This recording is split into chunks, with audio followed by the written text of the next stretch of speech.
Welcome to Paranoid Pages, your portal to the thought-provoking world of underground comics, out of print magazines and other rare media. We'll discover hidden gems up close and in detail to capture the magic of pictures and words combined. So, gather around, friends. This is Paranoid Pages.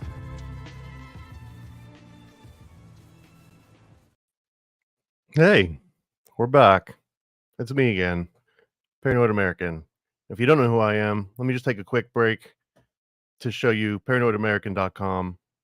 This is where you can find a bunch of my stuff. I've been publishing comics and stickers and even kids' books, as we're going to see today. And one of the big ones is, I'm going to show you an actual version of Connect the Dots. But this one was heavily inspired, and it's not just parody. I take this all incredibly seriously. So I hope you enjoy some of this stuff. And then shout out to the Chaos Twins. Go check out chaostwins.com while we're going over some of this stuff. But enough for the ads for just a moment. We're definitely going to get into more of those. But I want to get into some of the kids' books that I guess kind of raised me. And just to show you, first off, I've got credentials. These are the books that raised me. Thundercats, it's almost full. Not quite. I didn't get every sticker, but these are my street creds. I've even got a personal letter from Littlefoot, from Land Before Time, and they gave me some extra Land Before Time stickers. So if you're wondering where my street cred comes from, how I can even talk about children's books and where all the nostalgia comes from, this is it. And it kind of all was spawned from this book right here, Moonshadow, Justin Todd. I'm going to look at this one last because this is kind of the big payoff at the end. And I swear that when I first came across this book, years later, I thought it was maybe a fever dream because there was so much like occult symbolism and just really surreal imagery that I wasn't sure if I was making some of it up in my head or if I'd really seen this at some point. So I tracked this one back down. This is the actual one that I grew up with, and I want to show some of it. But before we get there, we're gonna get some of the surface level stuff out of the way. This, I think, came with like a cassette tape. There was like a big thing that you would get. Yeah, this little read-along record. So not even a cassette tape. I wish I still had the record. But you would just put this on, and this was kind of like you would read along as they would read to you. And it's just cool that as a kid, the plot lines of the books that we were reading involved explosions, running after little gremlins with bats, being attacked by sentient toys. Here he is destroying a bunch of TVs with Spike on them. So getting shot at with a crossbow. I don't know, this is just like peak nostalgia for me. And I miss that this used to be the most typical. Like the only lesson you were coming away with from one of these was just how to bash gremlins.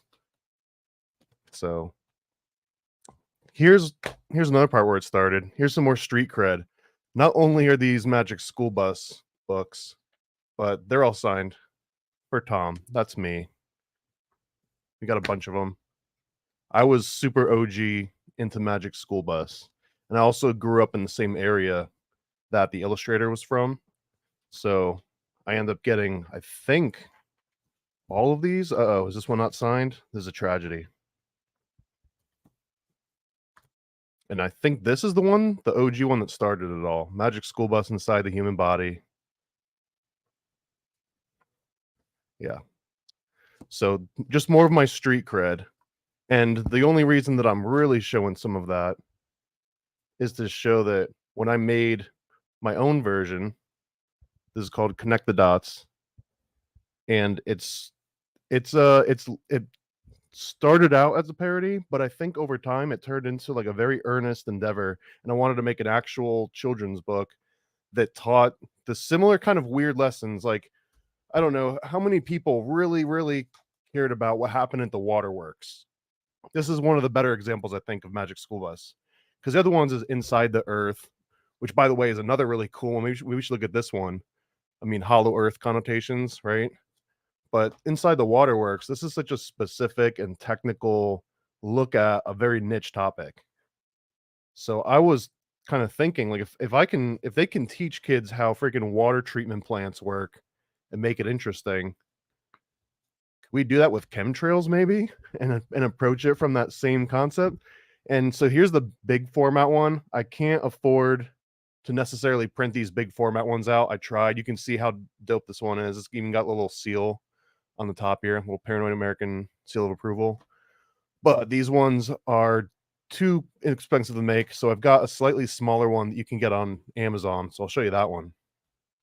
And this is the exact same book. It's got all the same pages in it. It's just a slightly smaller format and doesn't come with the cool little seal. But I mean, this full color pages, front and back, and you can see that we didn't skip. You know, this isn't just like a typical parody book or anything. Like, we actually go all the way into it. And just like the Magic School Bus brings the receipts, we bring the receipts. And then every one of these Connect the Dots books, and this is the first one, by the way, but we address the conventional explanation of everything head on right off the bat. So there you go, Contrails. And we've even got the little dude that usually makes all of the typical government claims. This is him right here, Sam. And then again, just like I was mentioning, we bring in the receipts. So there you go. Ozzy's Fact Book, HR 2977, Space Preservation Act of 2001. Section 7B specifically defines chemtrail as an exotic weapon system. But anyways, this isn't even about advertising this, although you definitely should grab a copy of this at paranoidamerican.com. Connect the dots, chemtrails. But, and while you're out there, grab this American Cryptids coloring book. If you're already here, you probably love everything that is in this book. It's got a whole list of 25 different cryptids. No AI here. This is all hand illustrated. And we've got another really cool one called The Cult of the All-Seeing Eye. Also all hand illustrated. Some are really easy. It's interesting because when people do coloring books, some people like something simple that they can really just like get into and zone out on. And then some people get intimidated by, or they prefer these like really high, intricate detail ones that you can get all sorts of cool detail in. So highly recommend both of those. There's Chaos Twins that just came out, chaostwins.com. So before we get into super esoteric, I also just found a couple that really spoke to me. Like, this book is, I can't give this one enough credit. This thing kept me entertained for years and years. And I'm sure there was so many other ones out there. I used to rent them from the library, but this one, I guess I used so much that I ended up getting my own copy. And essentially, it just does all this, like, here you go, how to make a doll, or, you know, maybe a voodoo doll, maybe a homunculus, whatever. Body talk, talks about, it's got all kinds of music notation in it. So it's like teaching kids, even if you don't need to know music theory, just seeing it, just having it part of like an activity book. Like, how does that hurt? If anything, that's great. Interesting shadow talk. This is almost like a Robert Anton Wilson style Prometheus Rising. So that's basically saying when you're outdoors in the sunlight, you have a buddy to move around with, your shadow. Can you pat your shadow on the head or touch its toes? What happens when you hug your shadow? Wave goodbye to your shadow and watch it run away. This is interesting because it's kind of putting you in a different state. First of all, it's teaching you the properties of light at a very basic level, but also just the concept of like, hey kids, like, turn around, look at your shadow. Why don't you have a conversation? Why don't you try to interact with it? What happens when you interact with your shadow? I don't know. Are we reading into that a little bit too much? And then here's where it really gets cool, is it would show you how to take like old tissue boxes and paper rolls. And this one basically makes like a little face. So you would draw a bunch of mouths, a bunch of noses, a bunch of eyes, throw them into this little rollers. And as you can see here, it would just like generate different little faces. And I for sure have made, there was a couple interactives that we did at Walt Disney World that I totally took the inspiration from this book. Maybe I didn't realize that at the time, but that was basically what it was, that you could create these different characters based on the different facial features of Disney IP. So anyways, I mean, I'm not going to go through every single page on this one, but this is just one of the coolest things. And it's not all these practical, you know, like use paste and tape and cardboard rolls. Some of these are really cool, like try and talk to your shadow and see what your shadow says back. And I just thought that was really interesting. Chore to chore, like these things that teach you how to gamify your life and how to gamify the things that you need to do. really crazy stuff. I mean, I'm sure there's other stuff like this that's out there. Anyways, I should be getting some affiliate codes for Purple Cow if they even make these anymore. All right, let's start getting into some deeper. Here's some easy ones. I just grabbed this one out as an example for a lot of different books that are kind of all about the same thing with the knights and the dragons and teaching kids about this particular archetype. And I find this archetype to be incredibly interesting because if you watch my Paranoid American podcast, whenever I interview someone, I tend to ask them two questions and usually right back to back. I want to ask them if they believe in dinosaurs because I also love dinosaurs. I didn't pick any out, but I got some dinosaur books too. I got one that's kind of like Purple Cow, but it's like dinosaur stuff. But then I also ask them if they believe in dragons. And I understand if someone believes in both or someone believes in neither. But when someone believes in one and not the other, I always like to dig into that and figure out why. And even more interesting, a lot of people seem, at least on my show that come on for interviews, believe in dragons but don't believe in dinosaurs. So I'm interested in finding out more about that. But the archetype itself is such an interesting one because you've got this like mythical beast. They're always a David and Goliath story. I'm not aware of any dragon and knight stories where the dragon's like tiny and the knight's huge. That would actually be pretty interesting if like the knight had a moral qualm with killing this tiny little lizard, but everyone's telling him it's like a fierce dragon. And then this kind of like humanizes the dragon, right? So they, for every one of these, it shows here's the knight trying to figure out, okay, how do I even fight a dragon? Because he's just being put up to this because it's just part of society. And then here's the dragon doing pretty much the exact same thing. Like he wasn't made to fight knights. This is just part of the society. So he's trying to learn about it. And then he's creating his own weapons. Base little dude. More people should create their own weapons at home. Shout out Randy Weaver. And then the dragons basically learning how to swish his tail. I feel like that one you shouldn't have to learn how to do. And again, little dude making his own weapons at home. The most base thing that you can do in 2024. If this was a modern book, he'd be printing out 3D things that I don't even know if I can say the words. We'll save that for the Rumble. And the whole concept is that like they don't know what they're doing and they go to fight and then they realize that they both suck at fighting and then they end up just being homies and they just grow together. And I think I like that concept. I only brought this one out because it represents it. It seems like every kid has a book about dragons at some point. And if not, then whatever. You probably have a book about witches. I'm not even going to open this one up because I thumbed through it and it's about what you'd expect. It doesn't have any sort of arcane knowledge. It's not as like that cool ass sacred geometry video with Donald Duck, which I'll definitely have to do a breakdown soon. I have a few different Halloween themed books. I was going to save them for October, but screw it. I'll just show some of them now. This one's kind of cool. Again, it's interesting that the normalization of ghosts in children's books it goes so far back and it'll probably be around forever. And I don't even know if you would consider this a cult even. It's just, dead people exist or do they? I guess that's the whole premise. And it eases you into it. And I don't know if this was maybe just like a knockoff of Casper. They were like, hey, let's just make our own version. But I grew up with this one. And I noticed going through a lot of these books are all Scholastic Book Services. So I wonder if they all came from these Scholastic book fairs. And I don't know if I was getting quality back then. But here, and I'll zoom into this one because I do kind of like the artwork, like the very simple style here. Little owl. Obviously, this is Bohemian Club. No doubt about it. Illuminati confirmed. But yeah, I mean, and this one's really basic. It's just like, up in a little attic, there's a little ghost named Georgie. I'm not going to read through the whole one. That'll be a separate series. But I do really like this old style artwork. It almost looks like it could be like an antique style book.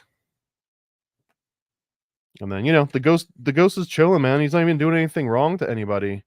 If anything, he's kind of like a Casper. He's very an innocent ghost. And again, implying a slightly different take that not all ghosts are there to haunt you and scare you. That maybe they're scared of you as well. And yeah, he has to go out to the barn and, help this little ghost dude. The owl's the narrator in this book. And then another sort of Halloween-y one, this Littlest Witch. I guess I just really liked magic, the concept of actual magic as a kid. So it's kind of easy for me to point out some of the occult themes because it's always been interesting to me since day one. Owls and everything too. Fascinated by them. And the artwork on these, like, I would love to do more children's books just in general. Yeah, shout out Tracy. You got this one? Here's a straight up coven, right? I mean, it's not necessarily teaching you what a coven is, but I mean, just looking at that now, this must be imprinted in my brain somewhere because this is one of the books that I grew up with.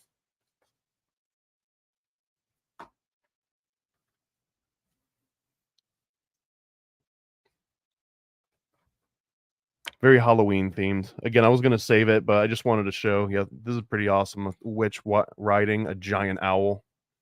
It's got to be Lilith, right? There's no way that this is not, even if that wasn't the intention of the artist or the author. There's this is not Lilith or Tanit or some of these other archetypes of Hecate and the owl representing traveling at night and having sacred knowledge and owl always right here here she is sitting on the toadstools, and again the link between witches and witchcraft and psychedelics and toadstools and poisons. Some more really cool imagery. You always got to have the little rabbit, right? There's something in the cult, they're revealing something. And that's also the Easter. You've got Easter, you've got the mushrooms that are usually associated with Easter along with winter. Even if you look at the old Christmas cards with the amanitas, this is all, I mean, she's a shaman. Witches are essentially shamans in that case. So yeah, Littlest Witch. And then the last Halloween book, I think. Yeah, this is the last Halloween themed one. And this one's sort of a mix of this purple cow style book where it's got like activities and sort of like teaching you how to do things practical. This one is kind of tongue in cheek about like, okay, let's make some real poisons and some real like potions here. And the artwork, man, I love it. And actually, I think I am going to go through most of these pages. So yeah, this one is the Witches Handbook. If I was smart, I would have put a link down below ahead of time. I'll make sure I do that afterwards. So yeah, it's a witch. How does a witch choose a home?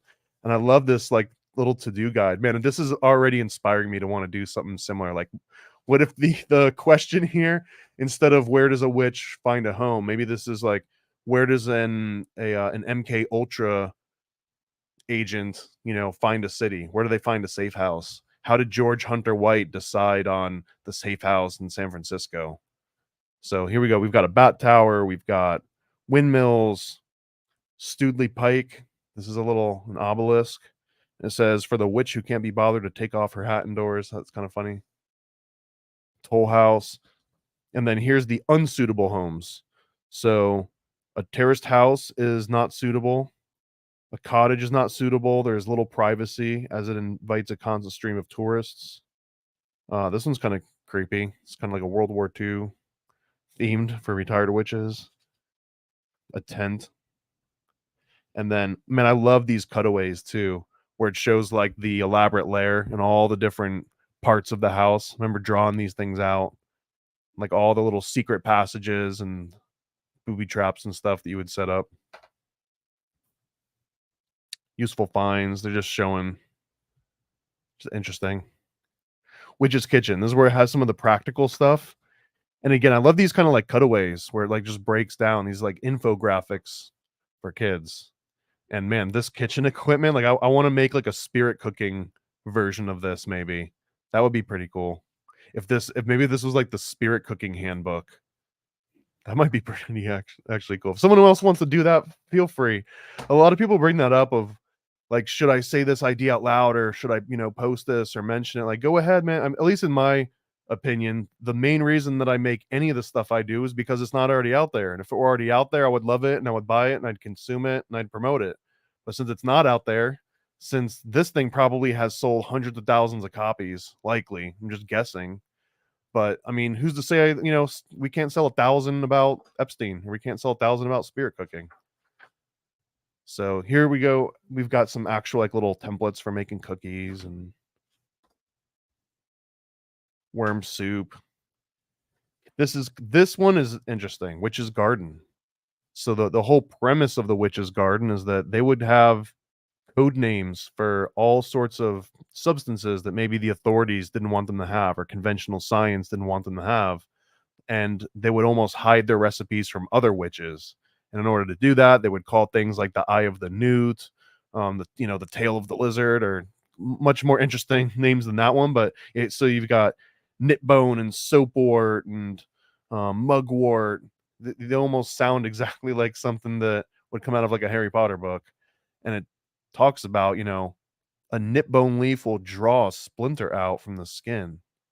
Soapwort, when bruised and boiled, makes a lather for washing clothes. I mean, some of this is just practical information of homesteading, right? Just like the base little knight that was making his own weapons at home. Here you've got this homeopathic witch that understands how to use the world around her and can be self-sufficient, and you get demonized for that.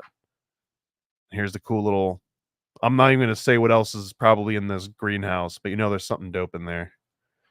They got some hensbane. You got some foxglove. There's probably some datura and angel trumpets in there too. Deadly nightshade for sure. I mean, we're talking MK Ultra ingredients all over again. And then they're talking about unsuitable plants, pets. Here we go. Fortune telling in the Zodiac. This might have been the first earnest breakdown of the Zodiac that I think I encountered as a kid. Yeah, rejected homunculus, Dr. Frankenstein. Frankenstein's monster 100% is a homunculus. And the whole debate is whether or not he even has a soul. And I remember these ones so well. This again, it breaks down here. I guess this is, if we're going to go page by page, and you might as well do this one. So here we've got Capricorn, shrewd, calculating, vindictive, and unmoved by flattery. You can already tell that these are not the happy-go-lucky horoscopes that you might be used to. Aquarius, slow-going, dull, dishonest, hates responsibility. Pisces, timid, no confidence or willpower, permanent inferiority complex. These are pretty vicious for a kid's book. Cancer, greedy, selfish, and touchy, will not allow others to meddle. Leo, tactless, narrow-minded, dogmatic, and ruthless, loves glitter. Virgo, cruel, cunning, nosy, snobbish, cannot be moved to pity. Aries, impatient, scheming, and rash, will not admit when in the wrong. Taurus, furious temper when finally roused, revolted by ugliness in others. And you've got the little, can really revolt by the ugliness in themselves. Gemini, that's me. Restless, yeah. Undependable, maybe. Kind-hearted when it suits, maybe. I think maybe I'm pegged. Also, I think that everybody is all of these. I really am not a believer that you're like, oh, I guess I was born Aquarius, that's me forever. I think that everyone has all of these traits in them all the time. And really the whole Zodiac is just a way to remind you to be mindful of all these different assets, or these different versions of yourself that can exist. Libra, easily impressed and slighted, always looks for the easy way out.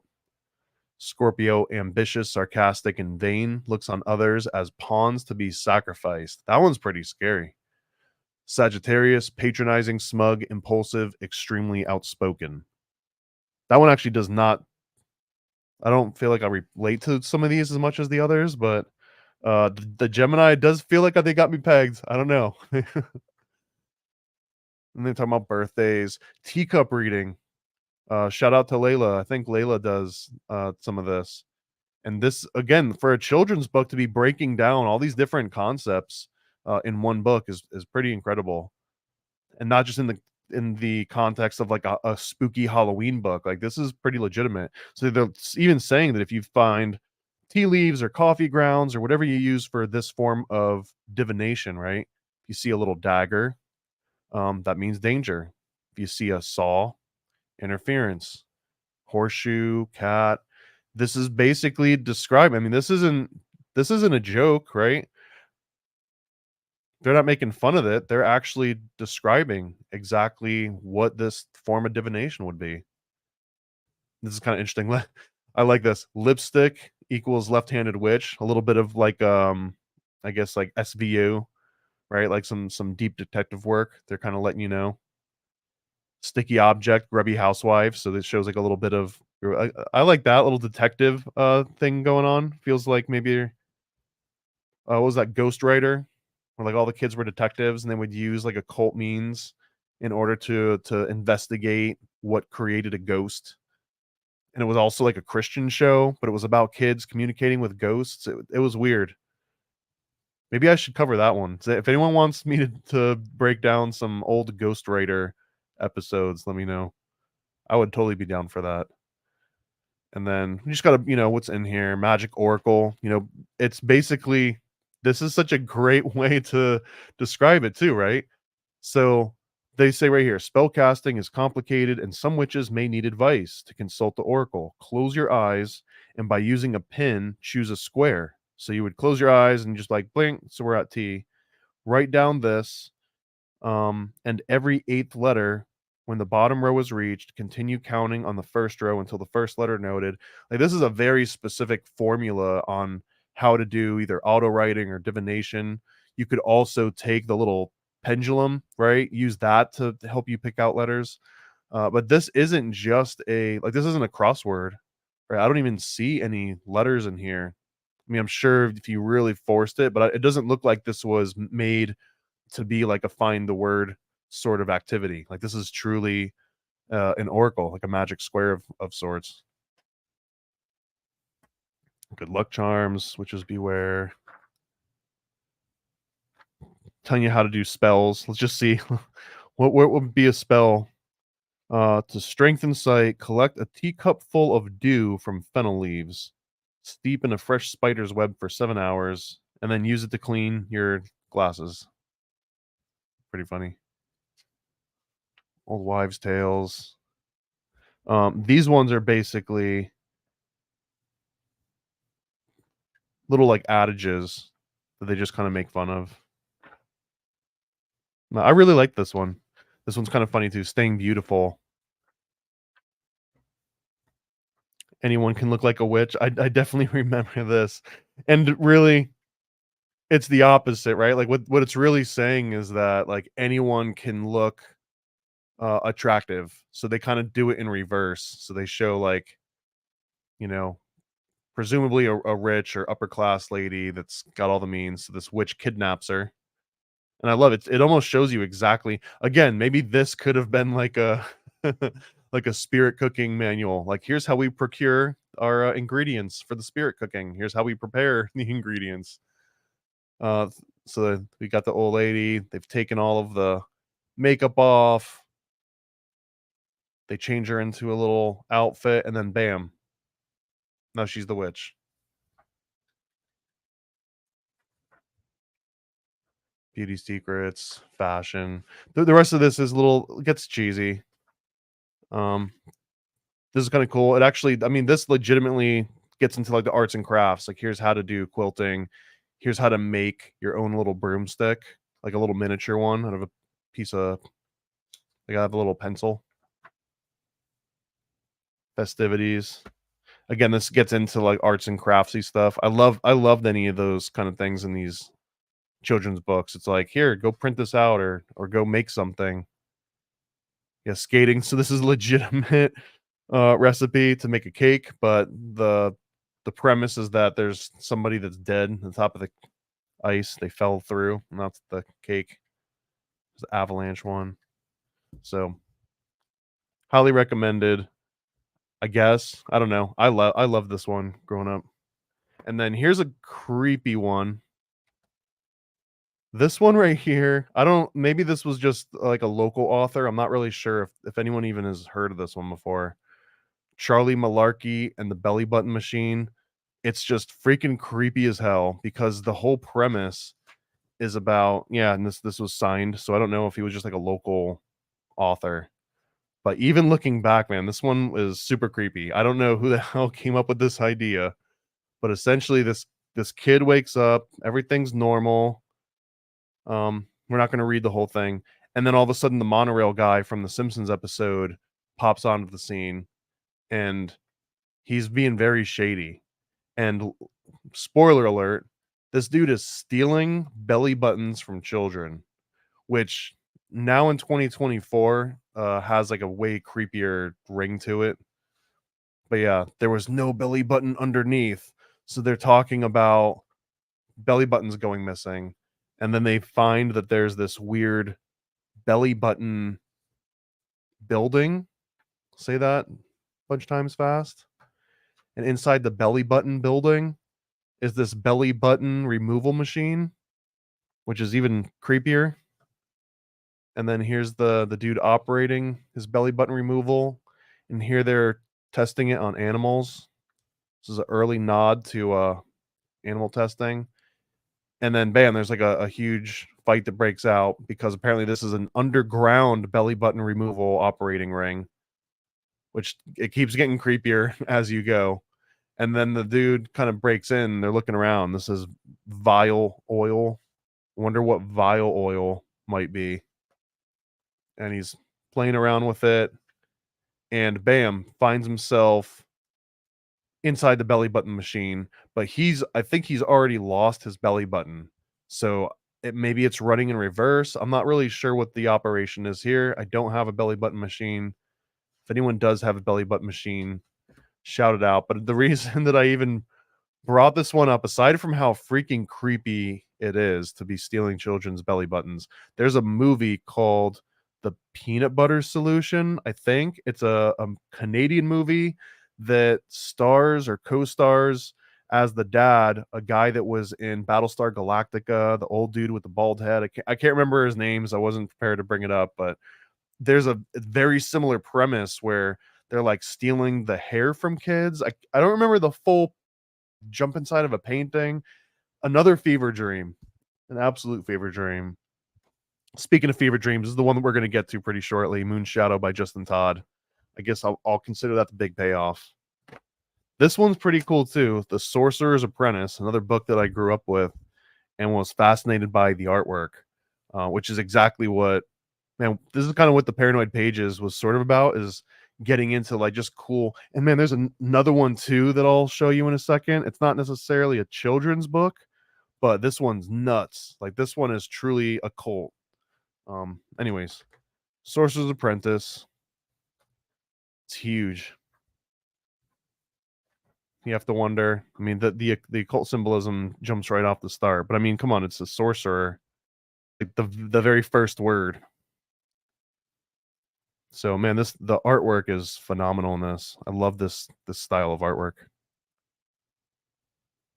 So basically, it's the premise of like Labyrinth, right? She's entering this new unknown world, and she is the Sorcerer's Apprentice. And this is cool. The steps that she's standing on are the heads, maybe homunculi. Maybe these are the sacrificed homunculi that have given their power up to the real sorcerer. And then the actual text here, the house had 57 doors that snapped and growled, groaned and roared, knockers made of gnashing teeth, mercifully hung out of the air, a rusty axe. So the premise here and the artwork, very occult, very overt. Little cherubs in the top there. You've got a griffin. Even the like light is like a little face shining down on her. And as she's creeping down this hallway, there's all these crazy, maybe more homunculi, right? Popping out of these rooms with these big teeth. She's standing on this Masonic checkerboard floor with all-seeing eyes all over the place. The amount of detail in this. I mean, look at even the little bells and fasteners on the side of the drum that this huge cat creature is beating on, right? Even these little bells down here are little faces. They're covering their ears, almost like they can't bear to hear whatever this cat's playing on this freaking drum. And then here we go. Here's the sorcerer. Whatever's in here, it's got like some crystalline sort of solution, and you can't tell me that this isn't a homunculus. Fight me. Tell me this isn't a homunculus. This dude in the form of Parakelsian monsters.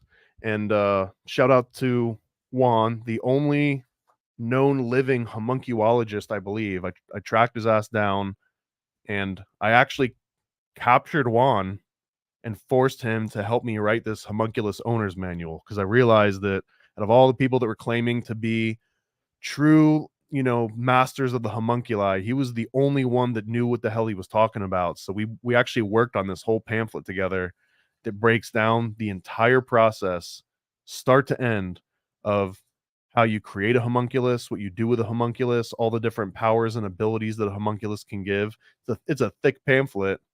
It's got everything, and as far as I'm aware, it's the only illustrated version of any of this. And this one right here, remember, if your homunculus appears to be past its expiration date, destroy it.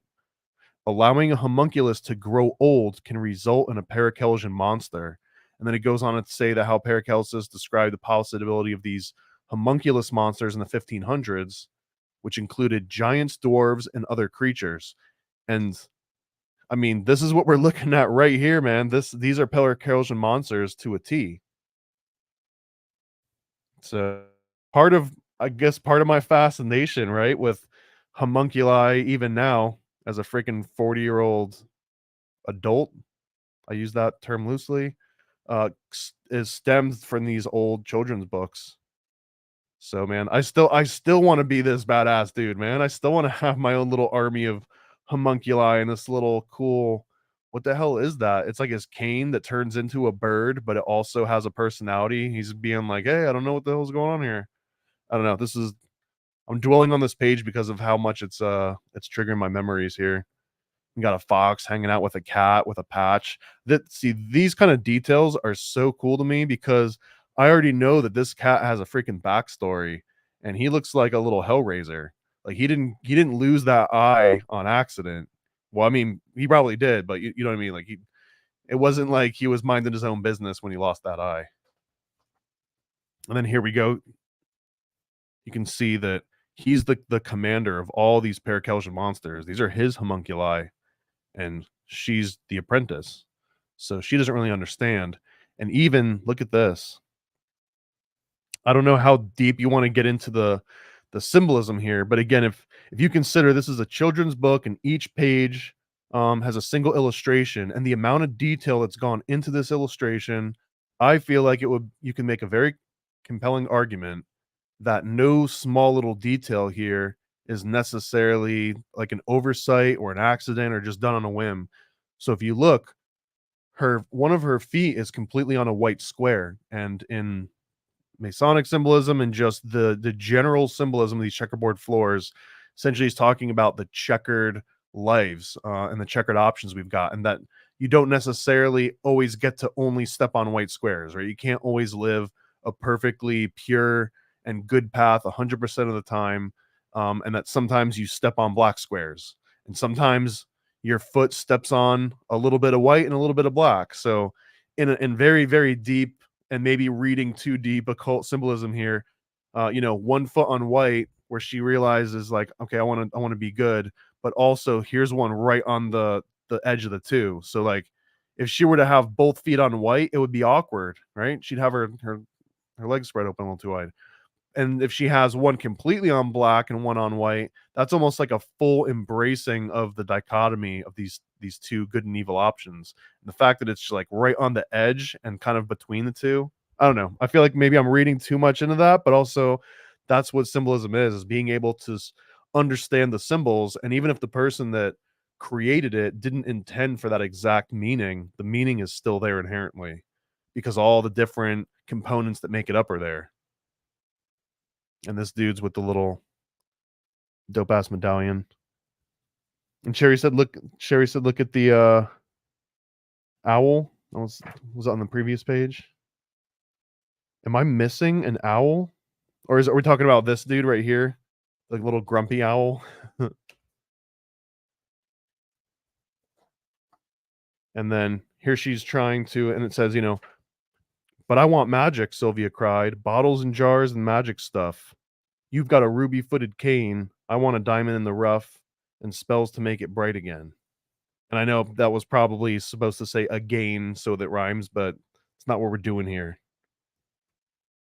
And yeah, I want the freaking ruby cane too, man. That thing's awesome. That was the first thing that I noticed. I was like, I want a little cane that has, and look at this little demon dude in the jar, right?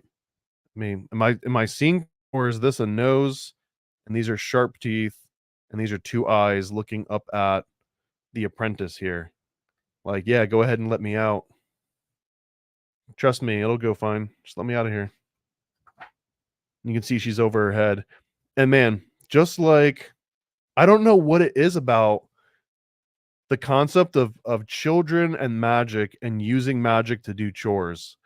I've brought this up a number of times. Yeah, of course she's a redhead. You would kind of have to be. It's very magical. The genes, like the whole that's a whole extra rabbit hole. But yeah, of course the redheads are the ones that have the real magic. And here again, like in Sorcerer and the Stone, and I can't even remember all the different movies that we've seen on Occult Disney, where the first thing that somebody does as soon as they become magical, Fantasia too, Mickey in the Sorcerer's Apprentice, they're like, oh, let me go ahead and use this magic to clean dishes, to fold laundry, to do these mundane tasks. And I'm kind of convinced that the reason behind that is the show that somebody that is dabbling in magic that probably shouldn't be, or they're a complete novice, I wouldn't say intentions impure. I think it's more of like you found this thing and you've got no idea what it does, so you're just playing with it, and it's this nod, of like, oh, like we'll just do a mundane task like doing laundry or cleaning dishes when it's freaking magic. Like, I don't know. It always just seems to imply a novice at work. And then here she is measuring these different creatures and making clothes for them. And I haven't been showing in the little um, margins here, but on each of the margins, it kind of like stitches together what's happening. So yeah, here she's measuring, and then here she's stitching together clothes. So you can assume that on the next page, now they're all wearing these fancy clothes. And this, what I assume, is a screenshot from the next season of RuPaul's Drag Race. Not a bad show. I say it jokingly, but it's honestly not a bad show. Oh yeah, the girl in Foster's Home for Imaginary Friends also read. I mean, it's an ongoing theme, and I don't know if you heard. I've tried to bring this one up as often as I can, so thanks for giving me an opportunity to. But there's also stories that they used to forge the swords of knights in the urine of redheaded children, because it was known to have some kind of mystical property. So they would heat the iron up, and they would completely, they would basically dunk it inside of urine, and the urine had to be from redheads, apparently. Mystical properties. That would be a weird job to have. And I wonder when the cutoff is. Like, if you brought your pee in the next day and they're like, nah, sorry, you just turned 18. Your pee is no longer good here. And you'd have to find a real job. Hopefully you've got a backup plan. And here they are doing pasta. This one's getting a little bit off the rails, because again, novice playing around with magic that she probably shouldn't be playing with. Here it's going completely off the rails. You can see absolute chaos ensues here. She clearly has no control over what's happening. She's taken this axe and she's trying to fix it now with mundane uses, right? She unleashes magic onto the world to help her with mundane tasks. It goes awry, so then she uses mundane means to try and subdue these magical sort of entities. This probably also will not go well. I don't know if axes versus magic has ever been worked out for the axe. So this dude takes over. He's like, all right, this is why you're apprentice. Let me show you how magic really works. And then Eventually, I assume that she pays attention, and now she becomes a sorcerer, as denoted by wearing this badass medallion. And just to throw out a little bonus note that these peacock feathers, again, if you go and look at old, I think, what is it, Snow White, where the chair that the evil stepmother sits in has all these peacock feathers around it. And that's because the design of the peacock feather was also in some cultures known as the all-seeing eye or an evil eye. Um, and so this little concept of like this all-seeing eye or evil eye being denoted with either royalty or the height of magic, it's almost like you're in command of this all-seeing eye. And probably some Illuminati connotations in there. And check it out, she's got the little talking cane now. So everything works out. I want my own little robot cane. This is probably possible in 2024. If you had Elon Musk money, you could 100% have a little talking cane. Free idea in case Elon's still watching. Then we've got a little reptilian shapeshifter Freemason down here. Can't ignore that. Right? Like this is a reptilian demon that casts magic. And then we've got these little Jiminy Cricket dudes and the mushroom. Again, what's not to love about the artwork in this book? I don't know if I walked away learning as much magic as we did in the Witches Handbook, but this one, again, like all of the different symbolism and the very real premises of alchemy that seem to be in there. All right, we're closing in. We've got these two left. I'm still saving Moonshadow for the very end here. Thank you. I agree. This is the best show on YouTube right now. This one, and man, I wish I could remember. I already feel like an idiot, but so this book is fascinating for a few reasons. First of all, look, there's no title on the front of the book or anywhere inside the book. All you've got is the author's name, Kit Williams, who is also the artist. I believe he does everything in this book.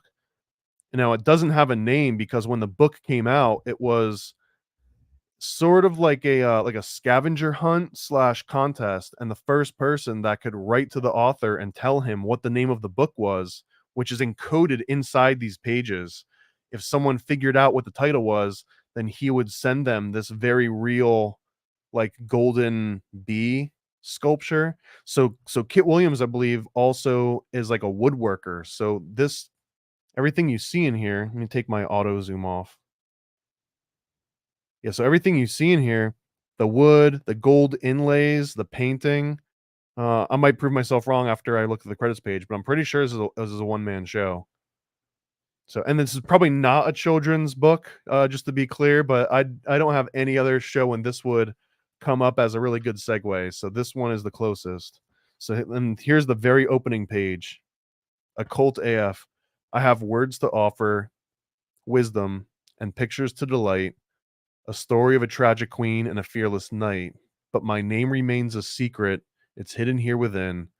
If you can but find it, more treasure you might win. And this is very real. Like if you could figure out the name of this book, and I tried for a year. I mean, I looked it up on Wikipedia. What year? Good question. We're here, 1984. Alfred Knopf, 1984. So, and I remember, I mean, by the time that I came across this book, someone had already won, right? But the internet didn't exist. So I spent a lot of time trying to figure out what the heck the name of the book was. And I only was able to find that out, basically when Wikipedia started becoming a thing. And I still don't know if I would have been able to figure it out on my own, but props to anyone that did find it. So the artwork in here is absolutely incredible, and it's clearly symbolic. It's clearly got occult meanings. I mean, the very premise of the book is that I'm not telling you what the title is. You've got to figure it out on your own. I mean, that's occultism, period. Here we go. Get some more light on this thing. So interesting. We've got these little hybrid animals, right? We've got a horse mixed with a mouse, I guess. A cat mixed with a frog. And then we've got this little baby, and the baby's got bees coming out of his mouth. And then if you look at the baby's stomach, it's got the sun on his stomach, and there's like flowers growing all out of his torso. And then he's standing on top of this lion, which seems like Leo, maybe symbolism. Again, this one is so deep. I would almost need somebody to like sit down and walk me through all of the symbolism in here. Playing with a fake mouse. I mean, it seems that all of these different symbols definitely mean something specific. He's got a crow on his left shoulder. And the text says here, and I'm not going to read the entire thing, I'll just give you an example of this first page. Ambrose the beekeeper sat in his kitchen watching the last gleam of evening sunshine come through the little stained glass window on his back door. As the shadows lengthened into dusk, he let his cat Tralfaghor into the chill darkness of the spring night. He closed the damper on the stove and stoked up the fire. Outside, and then it says this age-old riddle. So it's almost telling you, like, okay, here's where it starts. Is each season born out of the season that came before, or will each in its turn kill and conquer its forebear? So I'm almost assuming that what we're seeing here is a cycle of life, maybe seasons, right? Because we've got the newborn baby, we've got the old man. So clearly here's the birth and death cycle. And then maybe this is mom and dad, maybe this is the male spirit and the female spirit that come together. She almost has this look of being pregnant, at least the posture, where she's like puffing out the stomach a little bit. Maybe this is the in between, but also you're not just seeing like an effect from the camera. Like there really is like a highlight that's around his head. So he might also be the Holy Ghost. Maybe this is the, I don't know. I'm not really sure. I wasn't able to pick all this apart. I love all the symbolism that's in it, even if I don't fully understand all of it. And then this one's really cool. It's got this woodworking look of these bees. And then inside the center, it's just kind of like a swamp with some lily pads. I mean, I've stared at this and I don't see the hidden secret message anywhere. And if we look really close here, the guy's name was Kit Williams, right? And there's a KW81 down there. So again, this is mixed media. I'm pretty sure that Kit made this real thing in wood and then also made the painting behind it and then photographed it and, you know, turned it into all this. And then here's another one. This is really cool because this is 1984 and this has got like this Photoshop look where there's real textures from different types of trees, but they're kind of like all mashed together and then painted over. I mean, this is really, really incredible technique that I hadn't seen outside of this book. It has like a Photoshop look to it, but I mean, this is again 1984, 1981 maybe when he made the artwork. And you know, of course, you got to have the owl. And since this is a book about bees, every single image in this entire book has some kind of bee symbolism in it. And they're almost like leading you towards things, right? They're kind of showing you like, okay, here you go. Here's what you're looking for. And then at the end of that, what is this? Like a rabbit hole, maybe? That's definitely a rabbit hole. Got a freaking rabbit coming out of it. I'm not sure. I don't know what this one is. It has the crow hanging upside down, tied to this string. And I don't know if the crow's in distress. I mean, it doesn't look like he's in a good place. If I was a crow hanging upside down by a string, I'd feel like that wouldn't be the greatest. I don't understand what the symbolism is for this either. This one's really elaborate. So he's got, again, like all handmade woodwork, and then on top of the handmade woodwork, he's got these like gemstones and polished like minerals, I guess, that he's put on top of that. And then we've got these little bees that are inlaid. And it's just, as far as I can tell, it's just a lady walking in the grass. In Florida, we call those dirty feet, dirty foots. So you got a dirty foot walking in the grass, bees all around the edge of it, more riddles. Put jet beads inside a poppy or topaz in the rue. Lone dead nettle and a carnelian lend the Scylla sapphires blue. Are we casting a spell right now? Endo loose strife with jade and clouded green. Now with willow herb with turquoise. Treasure for a queen. So I don't know what that means. Do you like push them in a certain order and like like a magic compartment opens up? That would be pretty sick. Here we've got a spread. I don't know who the heck these people are. I'll zoom in and show. This is such a freaking cool piece of work though. The print and the camera on top of the print, I'm sure is doing the original no justice at all. But it's this big lion that's got this like inlaid look, and then the lion itself, again mixed media, has got like, what is this, like abalone? Is that what you call that? The inside of the shells. And then I'm not sure what kind of gem that he was using on the inside. And then the teeth are, I don't even know what those are parts of. It's like safeties on like a pew pew thing. I'm not really sure. These little hand carved filigrees. And then here's all the people inside the mouth. And I honestly have no idea who even a single one of these people are. I guess I didn't look into it deep enough. I probably could have figured it out. But I mean, even now in retrospect, I can't tell who anyone in this image is. I assume that they're all musicians, and I assume that it's from musicians that the artist knew and liked, but I'm just guessing at all of that. And I would assume this is Tiger's Eye, although it might be Amber. All right, getting a little bit creepy, I guess. You got the little screaming baby head in the claw. This I can't really. This is like one of those weird, sort of like optical illusions, right? So looking at it here, this could be the mouth, right? Like it's like a lady going like, "Arr!" And the eyes up here. Maybe this is like a huge schnoz, right? So you've got schnoz, upper lip, bottom lip, inside of the mouth, or it might be like this. It's like this dude, and this is the nose, and that's the eye looking outward, and like the ears missing. Not entirely sure. No idea why there's just a baby screaming here, being clutched by this wood. And then again, since this is about bees, you got all these bees flying down in here. And I don't know if they're like attacking. Like I don't see them stinging anything. But I don't know, man. Again, this fascinates me. I used to stare at this thing for all the time. Like this was just like a permanent fixture, and I never really understood it.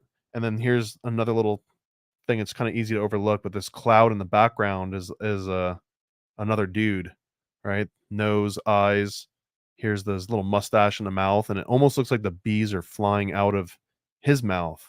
So that's one of these motifs of like bees flying out of mouths. Just like on the very first page, you've got this baby with the bee flying out of his mouth. And now we've got the baby also with the mouth open, but now the bees are flying out of the mouth of this cloud god. Again, man, I don't know. I don't know what we're looking at. It's interesting as hell. And then I could have zoomed in even more this whole time. So now we've got this micro and macrocosm. We've got this giant lady who's really just, regular sized lady with all these bees on her dress. But then as she lifts up this weed, whatever the hell this flower is, it's showing this whole like microcosm underneath. And you got this little field mouse.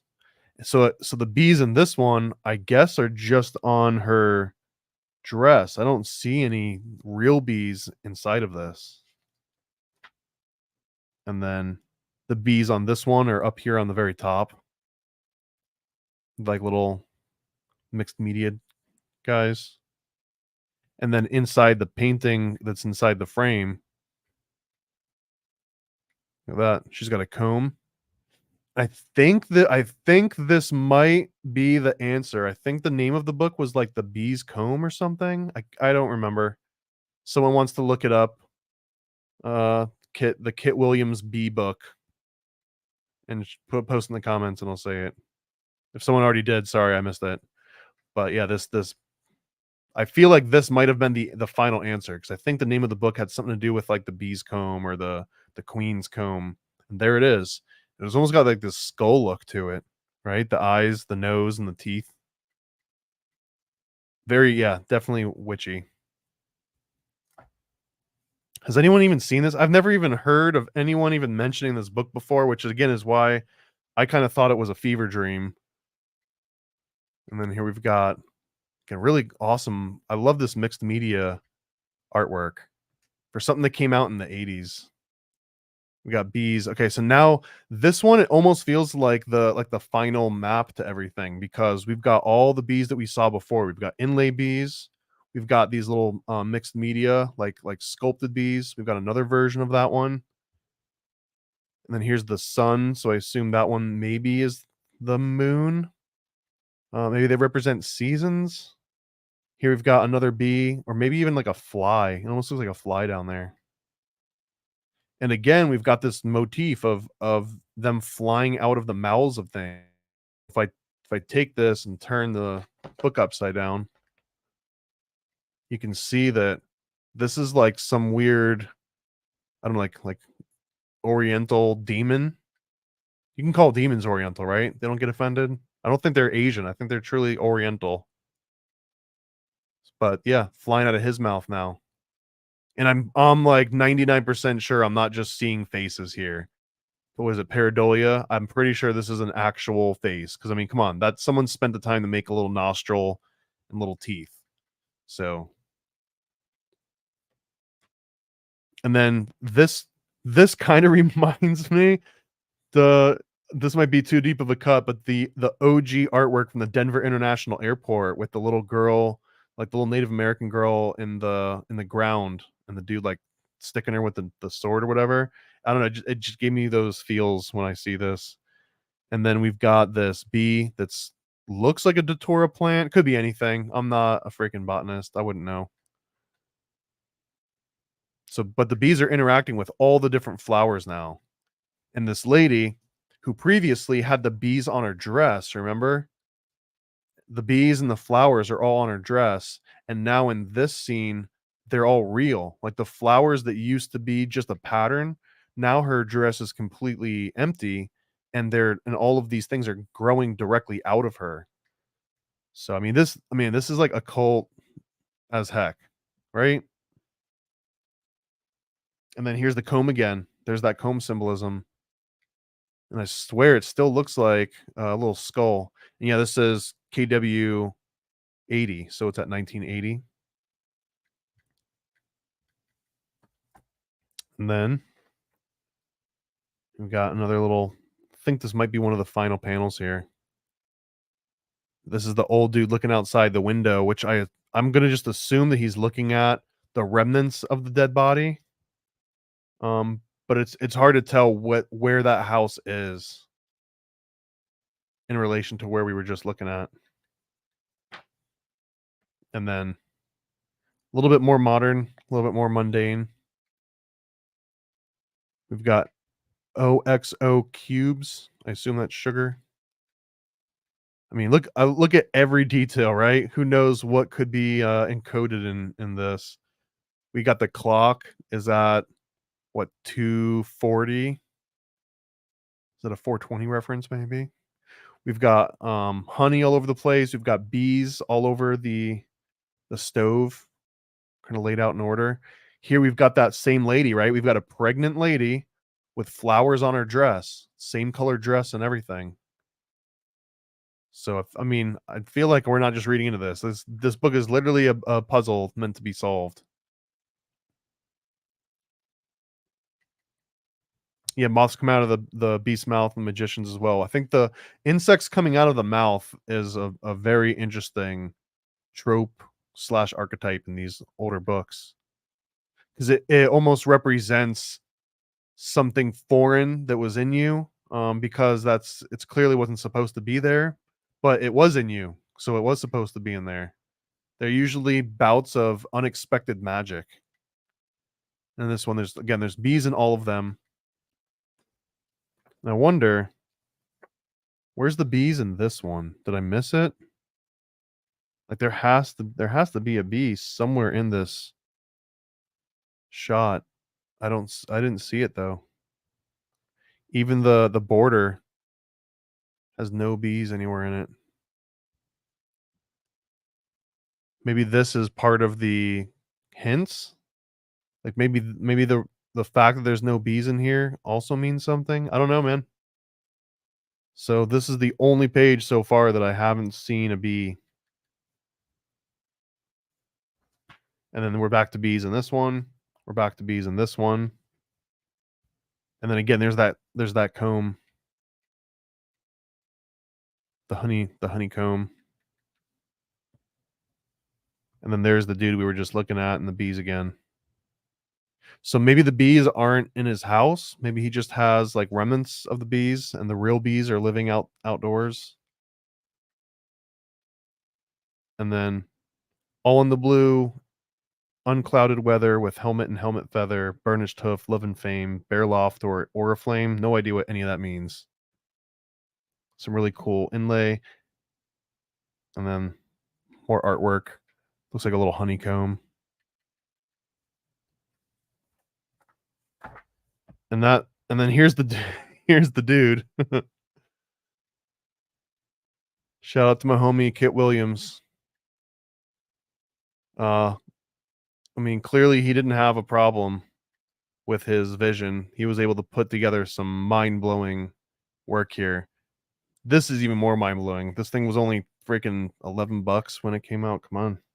And then here's the back. So it says, a new challenge, a new treasure to be won for all those who were tantalized and delighted by Masquerade, which I haven't even looked up. That was the book that he came out with before this. Kit Williams devised a fascinating new treasure hunt and a magnificent new prize. This time, the search is the title of the book. Here's how it works. As you've noticed, the book has no title on its cover. The only titled copy in the world lies sealed beneath a honeycomb marqueterie. Is that a word? Of the curious and exquisite art object you see Kit Williams holding in the picture above. So the cover of this book, zoom out again. This was actually a box that he had handmade that comes again with this like little golden queen bee, I guess. So here it is. Here's the actual box that you could have won. And it says exactly a year and a day from publication, Kit Williams will break the seal. That's very Branch Davidian of him, and open the bee box to reveal the title. Meanwhile, you yourself will be searching for the title. The clues that can enable you to discover it are hidden within the pages of this copy of the book. Kit Williams challenge you discover the title and express it without using the written word, and he will award the golden queen bee in her box to what is, in his judgment, the most imaginative reply he receives. So you had to know what the title of the book was, but you weren't allowed to say it out loud. But there was a real answer. It was an actual word or a sequence of words. So, and then the seal was broken May 25th, 1985. I don't know. I found this freaking fascinating, and I still don't know why that was the winning word. I think it was called the bee's honeycomb. I think that was what it was called. All right. Here's the last one. All my other books are so freaking buried. Oh, if I can get one before we get into it, please go check out the freaking American Cryptids coloring book. This is by far, as much as I both love and hate to say this, is our biggest seller. It outsells all of our comic books combined times 10 and even more than that. So clearly there's something to this American Cryptids coloring book. People love this. The artwork is phenomenal. I don't take shortcuts. Have you ever gotten anything at all from Paranoid American, you know that nothing is shortcut oriented. It's all quality. It's all exactly what you would expect to see out of like a big name anything. And here I am, just the one man show trying to do as much as I can, as good as I can. If you like that, please support by just freaking buying something. Go buy something. Amazon, paranoidamerican.com. Join the Patreon. If you've noticed, Patreon's been blowing up. I just posted like 10 new today alone. I think 5 already got published. The rest will be kind of trickling out for the weeks. And all the content aside from these lives is on Patreon at least 1 to 2 weeks in advance. Moonshadow by Justin Todd, Angela Carter. This is the big one. This is the one that still fascinates me to this day. We are going to look at every damn page of this one because it is my favorite. It starts out with like a little board game almost. How cool is that, man? How cool is it that the second you open a book, it's already a board game? Now, it might not be the best one, but it says right down here, the rules of the game. You can move it around.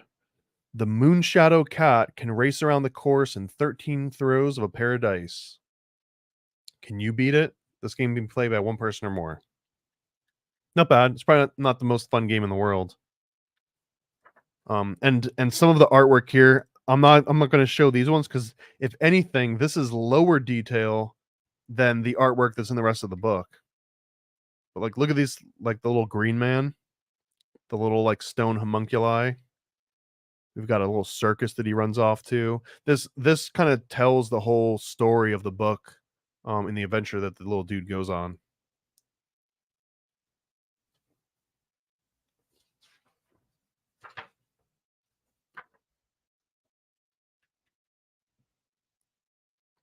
Moonshadow, idea and paintings by Justin Todd.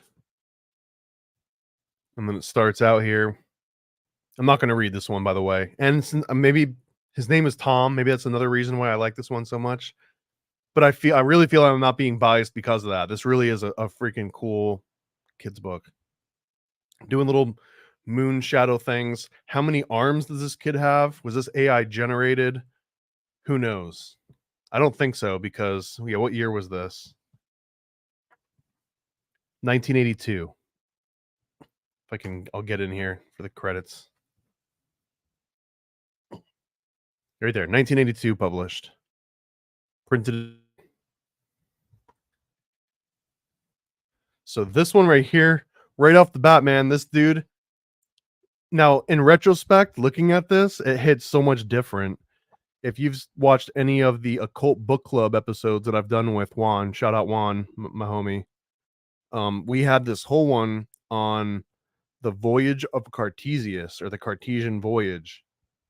And the whole premise was this Rosicrucian concept of that when you go to sleep at night, or when you meditate, or whenever you have any form of astral projection or entering the dream state, that you're putting yourself at risk because a ghost homunculus, an astral homunculus, can come out of the sky and jump into your body if you haven't trained your own like homunculus or your own spirit to sort of keep protection over your body. And that's exactly what's happening here. Is this astral homunculus is jumping into this kid's room, and he's going to try and take over his body. So kid runs, but in the process, he basically scares the kid's shadow away. Now the premise of the rest of the book is trying to catch your shadow, or catching the shadow of this cat. And now it's going to get into this really interesting optical illusion space where you can sort of see it happening now, where the top of his head is also creating the negative space for where the inside of the cat's body would be. It's not pronounced yet, but it's going to get really pronounced as this book continues to go. And then here he's running outside. And if you look closely, this tree here is like forming a hand. See that? It's kind of coming out like that right here. And then here, if you see, there's like a hidden cat in the bushes. I love, like, it almost turns into like a hidden object game in some of this. But yeah, there's the cat that's now hiding in the bushes right there.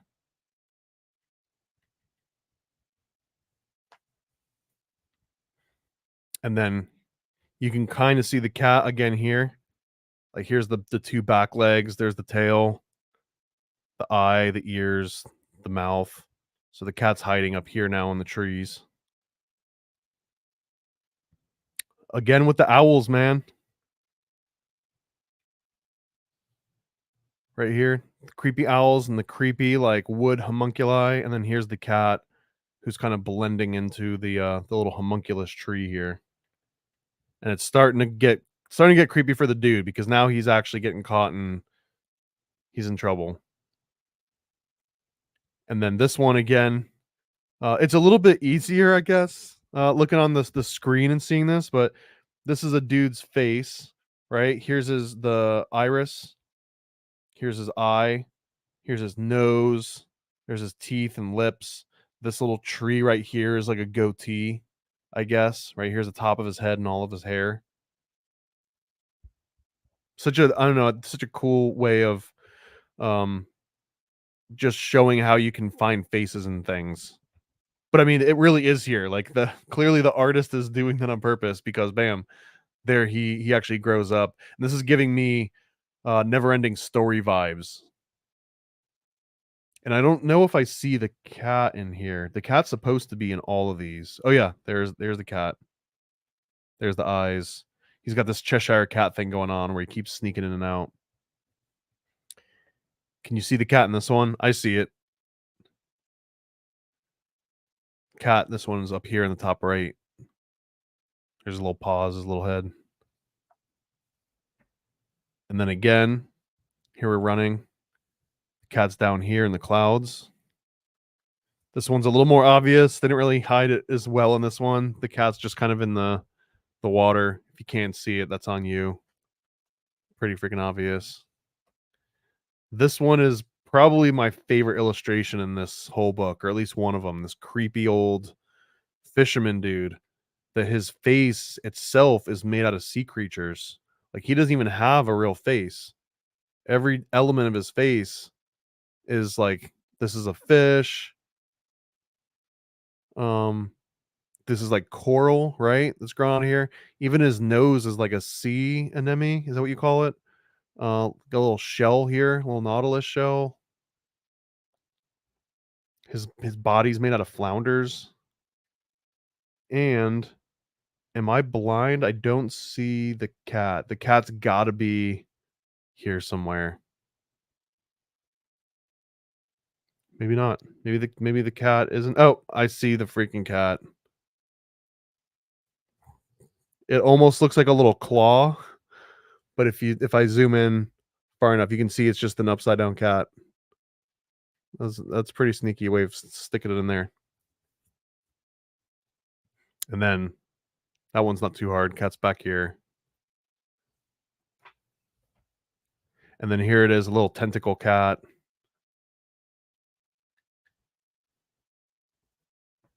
And then the cat is in the waves down here on this one.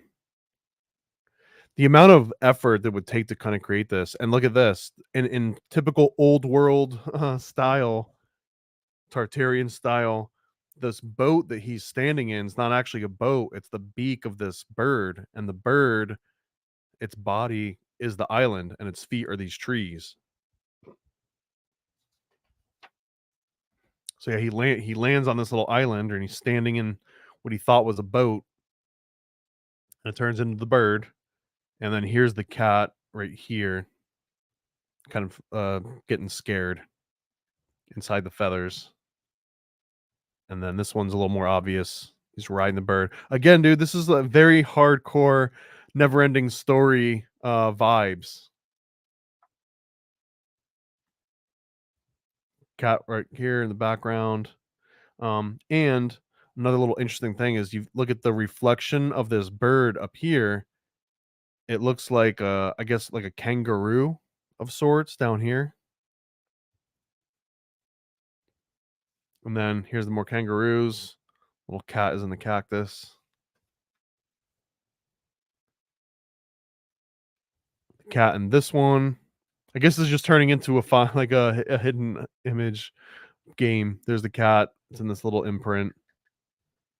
This one's really cool. It's got these creepy little monkeys with like these terrifying red eyes. Like these are not the friendly monkeys that I remember from the Ace Ventura movies. This is not Ross's friendly little monkey from Friends. These are like some terrifying, like I will eat your face style organ grinder monkeys. And do you see the cat?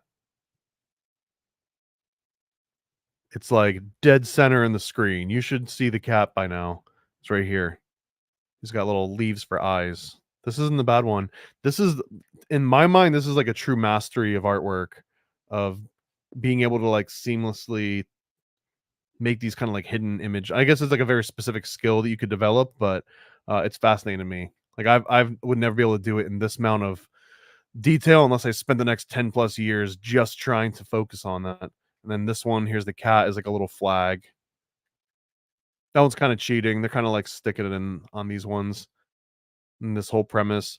Shout out to the what is it? The clowns are Nephilim. Someone suggested that I get that guy on for an interview and talk about Nephilim clowns. That could be interesting. I haven't actually heard the whole theory yet. And then this one, this is maybe not as masterful. So yeah, you've got this like Dali thing going on where you're using, bodies and objects to form the face. The cat in this one is hidden down here in this like little flower. The cat on this one is fairly obvious. Right there. I think it's just the imprint of the cat, maybe. And then the cat in this one is part of the fire. Here's right there. Yeah, the artwork in this one is sick. Like I fall in love with it all over again just looking at it. Here's the cat hidden in the pattern on the horse on the Clydesdale. Creepy. I can't see these and not get creeped out because of that scene in Pinocchio. That's still one of the scariest.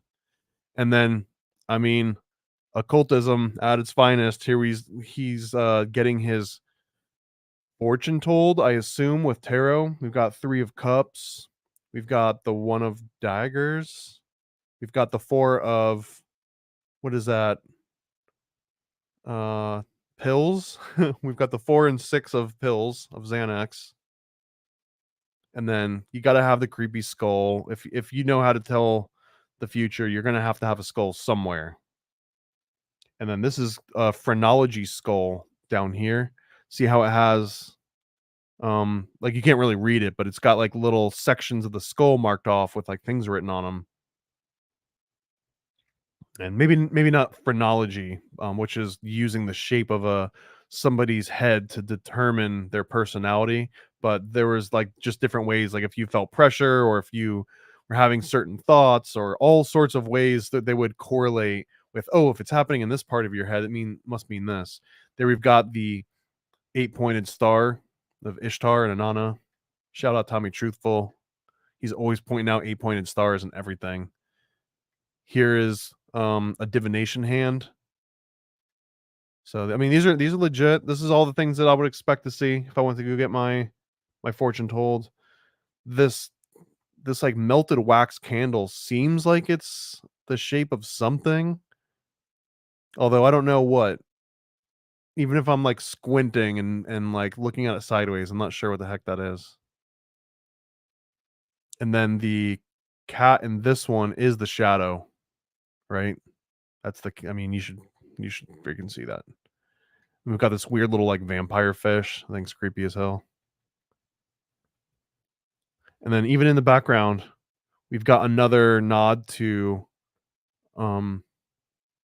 not just astrology, but man, see how he's standing on the 2 fish, the Pisces, but we've got all the different astrological signs here. Taurus is on his shoulders. I don't know if this means anything in particular, if it's just like a cool little design. And then it goes south, clearly. The cat's no longer hiding. The jig is up. He's found the cat. And then, bam. Tell me we're not looking at an astral homunculus right now, or a little demon that's trying to steal somebody's soul.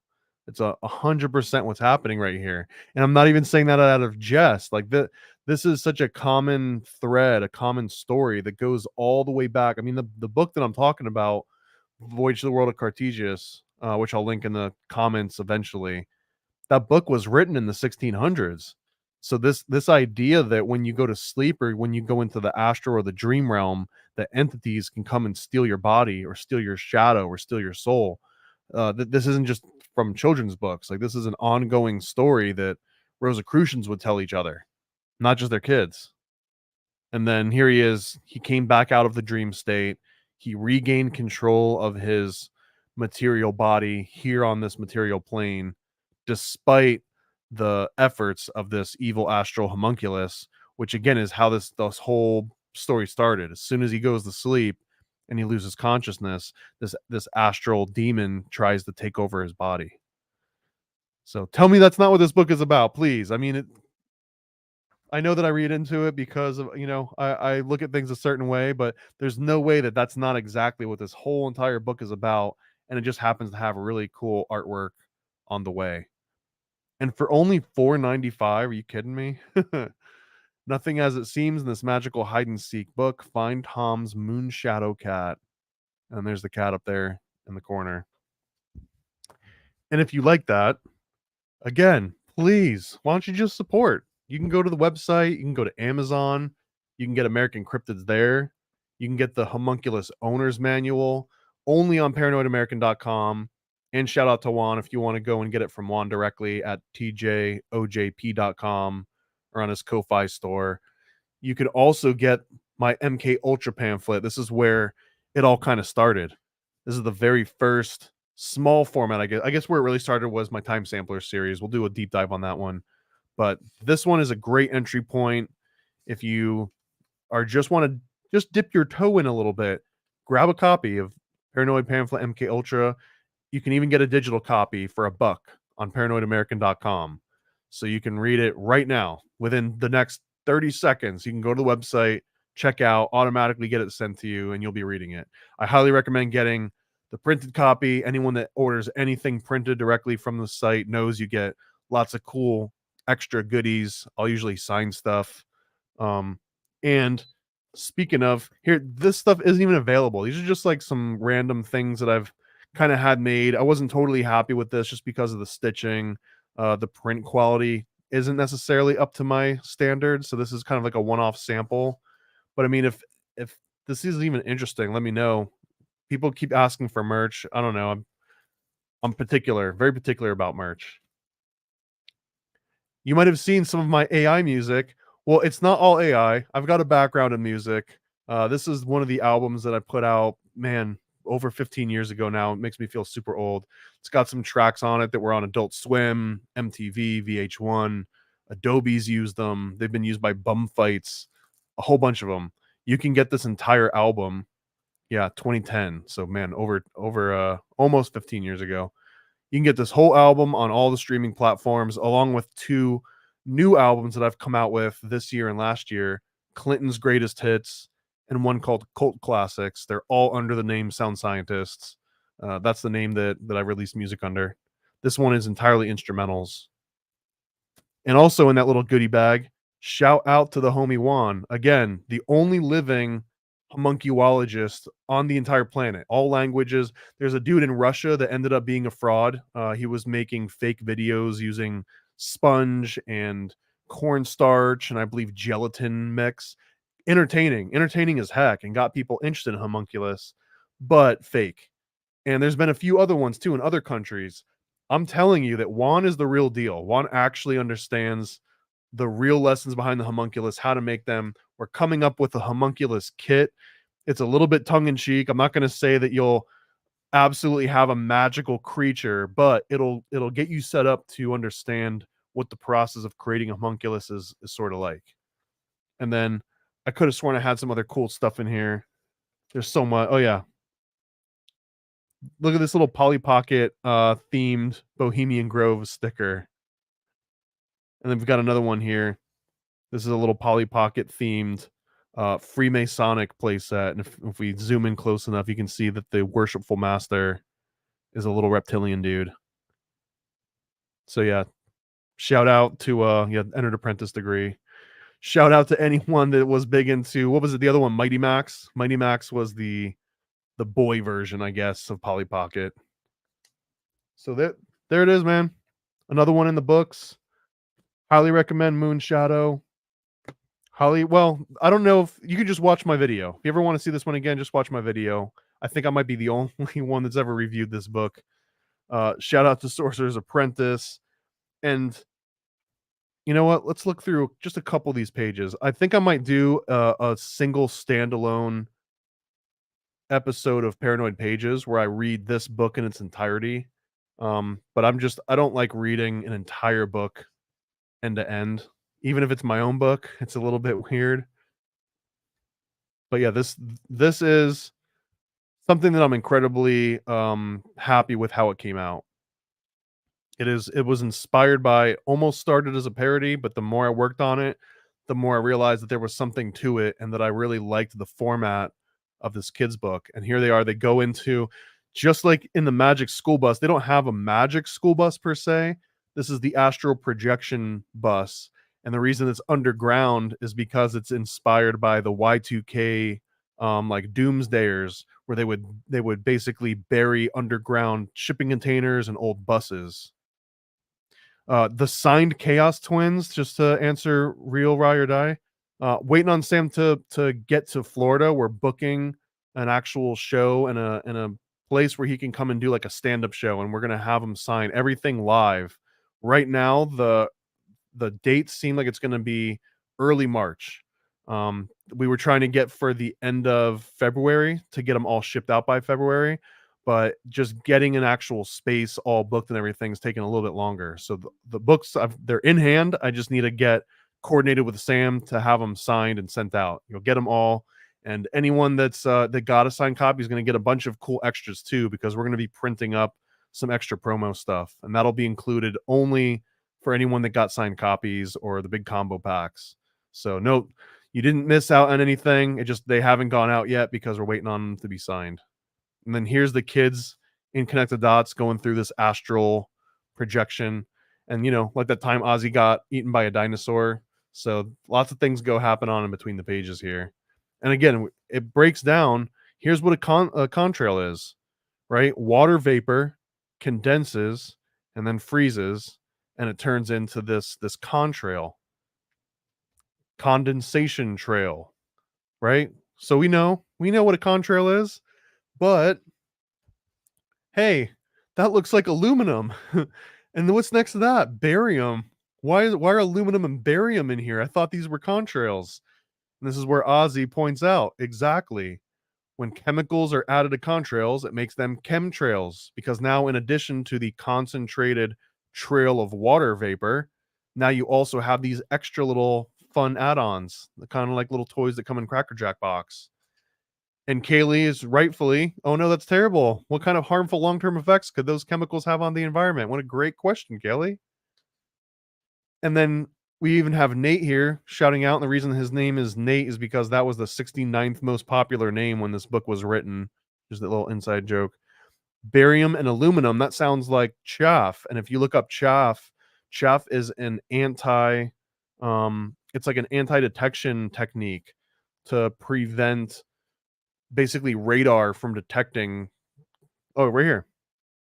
Chaff is a radar countermeasure in which aircraft spread a cloud of small, thin pieces of barium, aluminum, metallicized glass, and plastic fibers. And this basically provides a little bit of cover for if you were trying to be tracked on radar or any other detection system. Chaff can sort of help mask that. And here they are flying to outer space. Don't get triggered. In the concept of this book, it's a spherical globe model, I suppose.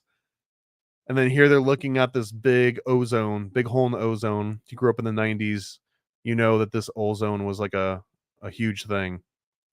Here we're talking about Cloudbusters 1951 by Wilhelm Reich. Can anyone else note to me in the comments a children's book that teaches you about Wilhelm Reich? Anyways, town to town cloud busting. And then here in classic children's book fashion, they're going to fall back down to the earth. They're going to condensate themselves and then splash back down on the dude that wasn't able to come along. If you ever watched the original Magic School Bus, it was always Arnold. Arnold was never coming along. So in our case, we've got another version of an Arnold. And then here we see on the skin. So what's happening in this sequence? And I'll save some of it for another time, but they're basically now trying to find out the side effects of these chemtrails. They've determined that there are indeed chemtrails happening because they saw them for themselves, and now they're imagining what could possibly be happening that's causing all this stuff. So, hey, look, what's wrong with this hair? It feels metallic. And Nate says those aren't hairs. It's a polymer coating from alien implants that his body's rejecting. Look how they glow when I shine ultraviolet light on them, and it glows purple. Go ahead, explore. Hey, look, the below black fibers are actually attracted to a magnet. And then we've got all these premises, and it's basically talking about Morgellons disease. And I hadn't even heard of Morgellons until the co-writer on this book. Shout out to Shane. But Shane actually had some personal experiences with somebody that was diagnosed with Morgellons disease in Hawaii by like an astrologer.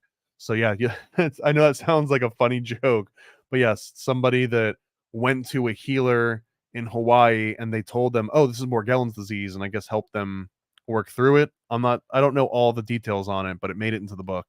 And then at the very end, here's basically what we call an information overload. So at the very end, Nate just here's the deepest conspiracy theory we get into. Again, children's book. What you call chemtrails are really clouds of smart dust filled with nanobots that implant themselves in our bodies and brains, recording data from neurons and transmitting back to the Alpha Draconis star system. And then it says, once enough data has been collected, reptilians controlling nanobots will turn our own neurons against us, remotely enslaving us in anticipation of their invasion. Nanobots are microscopic robots which will or do exist inside our bodies, used as surveillance, methods of control. They spread throughout the air in clouds called smart dust. Maybe too real, maybe too dark, maybe too much, and that's what triggers what we call an information overload, which is a very real thing. See, it's an information overload, and the way that we present that in the book is just like all of the worst fears that everyone's got. You know, the military's behind it, aliens are behind it, evil scientists are behind it. They're working for money. We've got this horrible criminal with a scar on his face. We got the evil banker. So it's just information overload. Everyone's out to get us. Let's get out of here. It's getting a little bit too serious.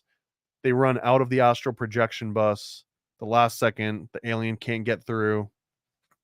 And then they have to go and put together a little school report. Like they're going to do a book report on what they learned about chemtrails. So Nate learns that alien nanobots control your mind.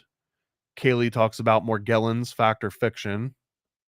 Ozzy's talking about government testing on the population. Maria, who is basically our neutral party. She's the one that always wants to look into both sides. And she's saying there's certainly enough evidence to support the theory of weather manipulation and geoengineering. And then we've got Sam, who is the apologist. He is, aka Uncle Sam. Baloney, I don't believe any of you guys are buying this. Like I said from the beginning, it's all contrails. Contrails, not chemtrails. So Sam always sticks by the official narrative. So we've got basically everyone always represented here. We've got Nate, who might be trolling. He might be serious. You never really know. He's kind of like the 4chaner. We've got the Kaylee, who's obsessed with crystals and green energy and just, Mother Gaia. We've got Ozzy, who's the resident conspiracy theorist. He's always going hard in the paint. And then we've got Maria, who kind of needs to be convinced of anything either way. And then we have a couple other characters who just don't really care as much. And you can even see that when they try and tell him about everything they learned, all he doesn't even hear it. He just pulls up this website called Nopes that just tells you everything's fake. And that's all he needs. And here he is eating his crop circle corn chips. And this is a nod to what's going to happen in the following books. But the following books can only get made if you get a copy of this one first. We need to move all the inventory out. Then we'll start on the next one. The next one's going to be on secret societies. It's going to be a children's book. It's going to be called Connect the Dots, Secret Society Job Fair. And it talks about Cult of Mithras, Skull and Bones, Bohemian Club, Rosicrucianism, OTO, Freemasons, Scottish Rite, York Rite, Five Percenters, Nation of Gods and Earths, Scientology, Like the list goes on and on and on. It is legitimately an entire children's book that breaks down every known and lesser known conspiracy / secret society group that's out there. I've put a lot of work into it. It's been in the works for a few years now. I really just need the capital to make the artwork so that I can finish it. So please, if you like all the stuff that we've been going over today, check me out. Paranoid American on Amazon. Here's the chosen one. If you scan this QR code, or even better, you can just go to chosenone.com and you can back whenever this launches. This will launch in February, which, like 2 weeks from this live. If you're watching this in the future, you can also just go to chosenone.com and either join the campaign now if it's active, or if it's already passed, you'll just be able to buy a book. But if you get it early, you can get your name in the book, you can get a signed copy, you get extra stuff. And the next issue is going to have Sam Tripoli, XG, Johnny, Mark Steves from My Family Thinks I'm Crazy. It's got the Primetime, Alex Stein, Pimp on a Blimp, Gordo from Those Conspiracy Guys. We're really trying to make these series into something that's interactive and that everyone can participate in, bring in all of our favorite podcasters, friends, everyone. Like, really want to make this research that everyone's putting all their time and effort into jump off the page and become like a really cool ongoing thing that's not but educational. So there you go. That's my whole freaking spiel. Paranoid American. Buy some stuff. Here's some ads. All American stickers, cryptids, cults, and killers. We got all your favorite conspiracies, all the land and more on our sticker sheets. Paranoid American stickers, they'll make you smile and snicker. False flags and secret societies, all of these and more on our sticker sheets. Explore the unique with Paranoid American sticker sheets. Unearth tales of cryptids, cults, and mysteries through each sticker. These won't last long. Get yours now at paranoidamerican.com. We're all American stickers, cryptids, cults, and killers. We got all your favorite conspiracies, all the land and more on our sticker sheets. Paranoid American stickers, they'll make you smile and snicker. False flags and secret societies, all of these and more on our sticker sheets. What the heck are you waiting for? Discover the extraordinary with Paranoid American sticker sheets. From cryptids in the night to cults out of sight, each sticker is a unique find. Get yours now at paranoidamerican.com.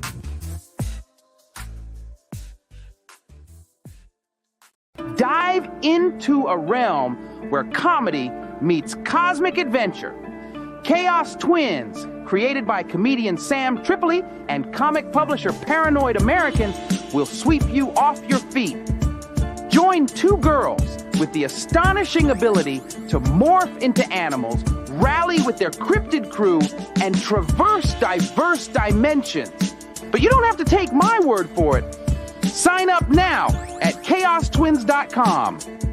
In a place as curious as Crown City, adventure awaits at every turn. Meet Anna and Becca, two spirited souls navigating a world filled with wonders and weirdness. Alongside their trusted allies, Biggie, Mathilda, and the Chupacabros, they'll stand against aliens, reptilians, and mysteries beyond imagination.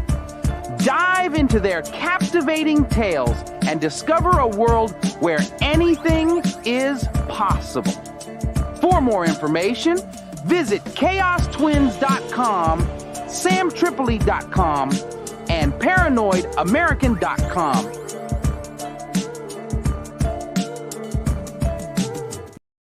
Eyes wide shut, a surreal ball, Rothschild mansion.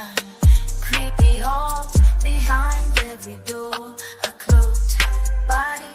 Don't you know this is Illuminati? That we put the naughty in Illuminati. We expose the hot bodies of Illuminati. That we put the naughty in Illuminati. Mind control of your soul, of that body. Yeah. Are you ready to reveal all there is to see? Esoteric secrets revealed in all of their glory. The Illuminati series from Paranoid American. putting the naughty in Illuminati. More details at paranoidamerican.com. They said it was forbidden. They said it was dangerous. They were right. Introducing the Paranoid American Homunculus Owner's Manual. Dive into the arcane, into the hidden corners of the occult. This isn't just a comic. It's a hidden tome of supernatural power. All original artwork illustrating the groundbreaking research of Juan Ayala, one of the only living homunculologists of our time. Learn how to summon your own homunculus, an enigma wrapped in the fabric of reality itself, their power at your fingertips, their existence, your secret. Explore the mysteries of the Aristotelian, the spiritual, the Paracelsian, the Crowleyan homunculus, ancient knowledge lost to time, now unearthed in this forbidden tale. This comic book holds truths not meant for the light of day, knowledge that was buried, feared, and shunned. Are you ready to uncover the hidden? The Paranoid American Homunculus Owner's Manual, not for the faint of heart. Available now from Paranoid American. Get your copy at tjojp.com or paranoidamerican.com today.